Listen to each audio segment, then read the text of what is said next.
We are learning new details tonight about what authorities are calling an elaborate prostitution operation in Kennebunk. Alexis Wright faces dozens of charges stemming from a prostitution bust connected to a Zumba studio that she operated in York County. Tonight, investigators say they are going after the Johns. Steve Roldan has the story from Kennebunk. Well, the prostitution operation was allegedly taking place at this building behind me here on York Street. It used to be a Zumba studio, which has since closed as a result of the investigation. Now, Kennebec police tell us that they are now issuing summons now that the warrants have been completed in this case. 29-year-old Alexis Wright of Wells was indicted on 106 counts, including promoting prostitution, violation of privacy and conspiracy, and tax offenses. 57-year-old Mark Strong was indicted on 59 counts for promoting prostitution, violation of privacy, and conspiracy. Authorities allege Strong was screening clients for Wright. They also believe that Wright videotaped sexual encounters with her clients and kept a detailed list of the people who were here. The authorities are planning to criminally charge her clients from a list that could go public within 1 week. And Strong's attorney says it's an extensive list with over 100 clients. Probably some of these people will ruin their lives and their work, their jobs, their families. But, you know, I guess that's the price you have to pay if you take that risk. This is a case that I would never have predicted has gotten this crazy. I don't know. We've got a prosecutor on steroids. Now, we did try and get a hold of Wright's attorneys who did not return our phone call. We are told by Kennebec police that once this list becomes available, they'll start releasing just a couple names at a time. So it could be just, as we said, just a matter of a week before some of those names are released from that list. That's the latest live here in Kennebunk. Steve Roldan, News 13, back to you. All right, Steve, appreciate the update. Well, Lewiston Mayor Robert McDonald tried to calm the waters, but still appears to be in some hot water when it comes to some members of Lewiston's Somali community. The mayor has twice tried to clarify his comment about Somalis leaving their culture at the door. But some insist he's only making matters worse, even as the mayor tries to move on. News 13's Brad Rogers joins us now live in our LA newsroom. Brad, any word from the mayor tonight? Yeah, afraid not, Kim and Greg. Mayor McDonald has indicated he no longer wishes to talk about this anymore, but he also seems reluctant to apologize for the statements he's made. This, even though members of the Somali community are calling for his resignation. Show me what democracy looks like. This is what democracy looks like. Dozens of protesters, most from Lewiston's Somali community, say they've heard enough out of Lewiston Mayor Robert McDonald. Mayor McDonald must apologize to our community, to our whole community, for us to be able to move forward stronger together. Mayor McDonald. Jamal Mohammed says the mayor's comments suggesting Somali immigrants should leave their culture at the door displays his ignorance about the Somali community.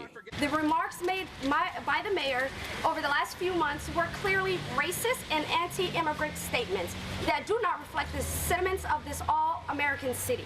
We're just here to deliver petition signatures to Mayor McDonald. Protesters also delivered a petition with over 1,400 signatures to the mayor. It calls for Robert McDonald to resign as Lewiston's mayor.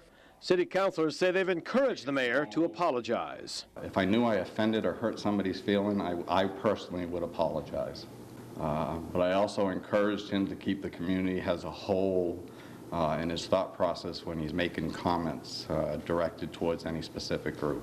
In other words, watch what you say. It was very hurtful. I felt unwanted.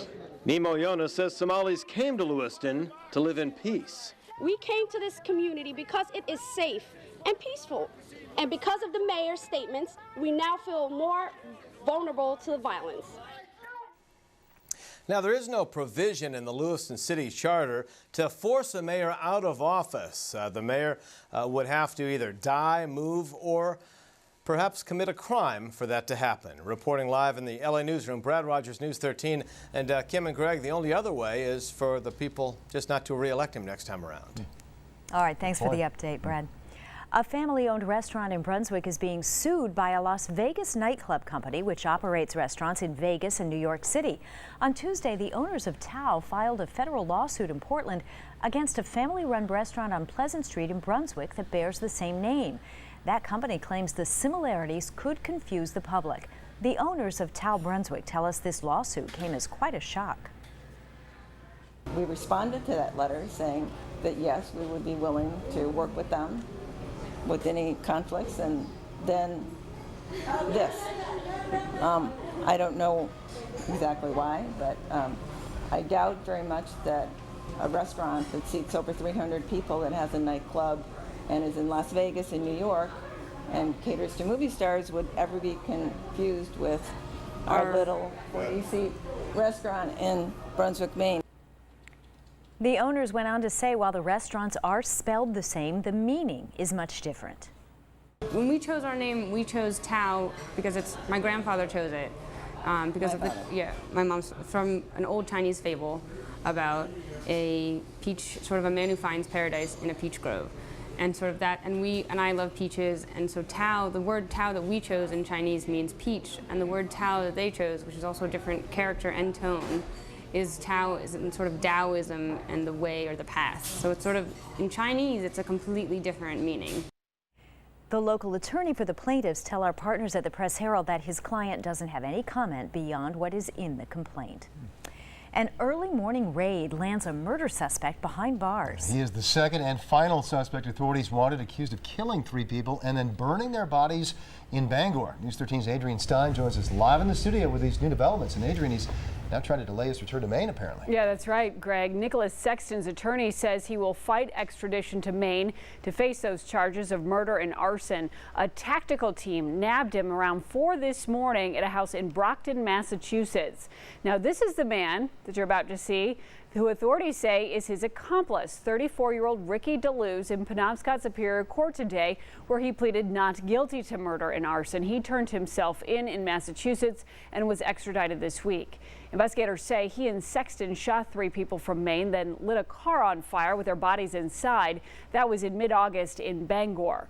Court documents show DeLuz blames Sexton for those murders.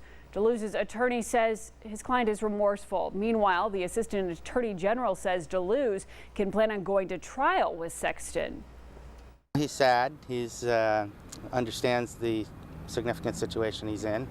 And I look forward to meeting with him at greater length so we can start to work together. In any sort of case, you need the same evidence to prove them both guilty, and the courts favor trying people in these circumstances together where they were together that evening and they are accomplices to one another. DeLuz is in jail tonight without bail. That is where the assistant AG says she'd like him to stay until trial, and she expects that trial to begin in about a year from now. Reporting live in the studio, Adrian Stein, News 13. Kim? All right. Thank you, Adrian. An investigation is underway in Androscoggin County after a body is found floating in Lake Auburn. Investigators say a man's corpse was discovered around 9:30 this morning by an Auburn Water and Sewer District worker. Crews from several agencies worked to get the man out of the water. His body is now at the medical examiner's office, where they will try to determine a cause of death. Authorities say drinking water from Lake Auburn will not be affected. One man is in the hospital and another in jail after a stabbing last night in Lewiston. Cops say this guy, Tony Leonard, stabbed Vincent Turner with a long barbecue fork. Leonard is charged with elevated aggravated assault. Turner is in critical condition. Police say the fork scraped his aorta. Well, Maine's race for U.S. Senate tonight. Angus King's campaign is criticizing Republican Charlie Summers for missing 2 more candidate forums today, including one tonight involving women's issues. King's wife, former First Lady Mary Herman, says King is a strong supporter of reproductive rights, while claiming that Summers has flip-flopped on this issue. As a congressional candidate in 2008, Summers said that abortion should be always legal. But he is quoted recently on Maine Public Broadcasting and the Bangor Daily News, giving more equivocal answers, citing abortions in cases where rape or incest occurs or to protect the health of the mother and not with federal funding. King's wife says Angus King has not changed his position. Angus and I have been married for 28 years. And I got to say that there would not have been a second date with Angus had I not learned that first evening when we went to the Portland stage and then a birthday party, that we shared these issues and values and concerns. Now, we reached out to the other major campaigns on this issue, getting a strongly worded response from the Summers campaign a short time ago, saying he has a scheduling conflict for tonight, he needs to be in Rockland, and accusing King and Herman of distorting his record. Quote, Charlie is pro-choice and always has been. No issue is more important to Mainers, especially women, than jobs. And Angus King needs to explain how his plan to raise taxes on Mainers will put folks back to work, end quote. Democratic candidate Cynthia Dill responded as well, saying she supports reproductive rights, adding the economic security issues for American women in the 21st century are dire and could become dramatically worse under the proposed Romney-Ryan budget. Social Security and Medicare, collective bargaining, the minimum wage, child care, health care, All these areas loom large in the economic security of women, and all are under assault by the Republican ticket, end quote. All right, welcome back, everyone. It was another lousy day, wasn't it? We had drizzle, we had rain, in fact, some steady rainfall during the afternoon. Now, I'm happy to report most of that is moving out. There still are showers to our west, but by tomorrow, the sun will shine. Let's take a look at that 3-day forecast. Mostly sunny tomorrow. We'll probably start with a few low clouds, but that will burn off pretty quickly. Highs will be around 70 at the coastline, low to mid 70s inland, so temps a good 10 degrees above normal tomorrow. Saturday, I'll reintroduce some showers. There will be some dry hours that day, particularly in the morning, though. High temps should be in the upper 60s, so we stay mild on Saturday. That with the cold front moving through, cooler air will invade on Sunday. Our next wave of low pressure will ride north along that front, bringing some rain late Sunday and Sunday night. I expect a little bit of sun on Sunday morning. That's my best estimate on how the weekend is going to play out anyway. Here's your satellite radar composite. There's a burst of rain moving through, pushing to our east. This is seen from our Portland Skycam. Hey, a similar look to yesterday, right? Well, yes, there's a clearing trend to our west. That will be our weather late tonight and tomorrow. So yes, we will clear things out.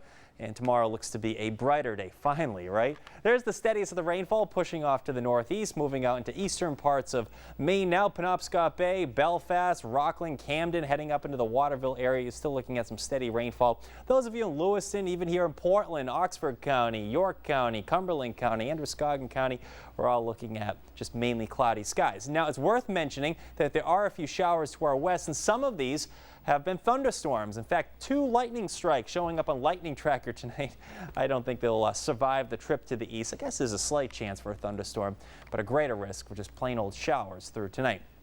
All right, those showers associated with a cold front. There's the front right in there. That plays a role in our forecast tonight. We clear things out to the west. That's our weather for tomorrow. A stronger cold front up into the northern plains. In fact, it's been snowing up into Minnesota. So colder air will filter in behind that front. That will be our weather for late Sunday, Monday, and Tuesday. In fact, some of the higher peaks in the mountains, western mountains of Maine and White Mountains in New Hampshire, they could see their first snowflakes of the season on Sunday night. It's not going to be a big deal, though. Here we are, 7 o'clock in the morning. Tomorrow, brighter skies returning. If you wake up to a few clouds, that should burn off pretty quickly. Temps starting in the 50s. Afternoon highs easily warm to around 70 degrees. Now, there'll be a south wind tomorrow coming in off the ocean, so areas like Rockland, Camden, Belfast, Thomaston, Port Clyde, these areas will be a little bit cooler than many areas off to the east, and the reason, west, I should say. The reason for that wind coming in off the cooler ocean water. Many inland towns will be in the low to mid 70s tomorrow, so tomorrow looks to be a very nice day. Now, Saturday, some dry hours in the morning, but here comes a cold front. That cold front will bring a line of showers, probably midday or early afternoon. Here we are in 1:45 in the afternoon. It looks to be a mild day with highs in the upper 60s, some lower 60s behind the front as this moves through. It's a strong cold front. We start with some sun on Sunday morning, developing clouds that day. Notice how cool things are, 30s and 40s early Sunday. Here comes some rain during the afternoon and evening, 3 o'clock Sunday. Notice a little blue showing up on the map? Yeah, that's snow shower activity over the higher elevations. Rain showers tonight, temps in the 50s for lows. Look for sun to return tomorrow, highs around 70 degrees. Showers return on Saturday. Steadiest rainfall this weekend should be Sunday night. There'll be bright spots on Sunday morning, I think. Monday and Tuesday look nice, however cool, with highs struggling to get out of the 50s. So on and off rainfall is moving out. We can say hello to some sun tomorrow. Looks nice. For at least one day. At Anyway. least one day, but dry hours over the weekend. There will be some. Okay. Some.